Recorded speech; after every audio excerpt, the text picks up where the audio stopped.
తుంగభద్ర నది మన దక్షిణ భారతదేశంలో 530 కిలోమీటర్లు ప్రయాణించి ఆంధ్ర మరియు కర్ణాటకలలో సుమారుగా 13 లక్షల ఎకరాలకు నీటిని అందించే జీవనాధారం.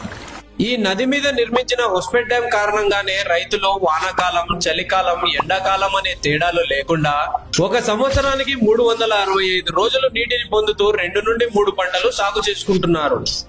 అయితే ఈ 2025వ సంవత్సరానికి ఈ హొస్పేట్ డ్యాం 70 సంవత్సరాలు పాతది కావడంతో మునుముందు డ్యాం గేట్లు సరిగ్గా పనిచేయక పంట మధ్యలో రైతులకు ఇబ్బంది రావచ్చని అధికారులు భావించి ఈ డిసెంబర్ లో డ్యాం ఖాళీ చేసుకుని పాత గేట్లను తీసేసి 33 కొత్త గేట్లను నిర్మించాలనుకుంటున్నారు.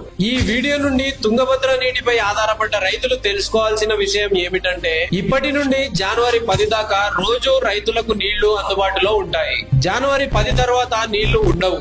డ్యాం రిపేరింగ్ మొదలవుతుంది.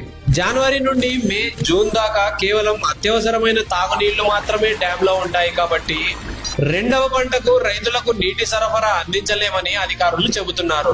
ఈ డ్యాం రిపేరీ 2026 మే, జూన్ కంతా పూర్తి చేసుకుని రానున్న రోజుల్లో రైతులకు ఎటువంటి ఇబ్బంది లేకుండా అన్ని కాలాలు నీటిని అందించడానికి ప్రయత్నిస్తున్నారు. ఈ వీడియోను మీకు తెలిసిన హొస్పేట్, రాయచూరు, బళ్ళారి, ఆదోని, ఎమిగినూరు మరియు కర్నూలు ప్రాంతాల రైతులకు షేర్ చేసి ఈ విషయాన్ని వాళ్ళ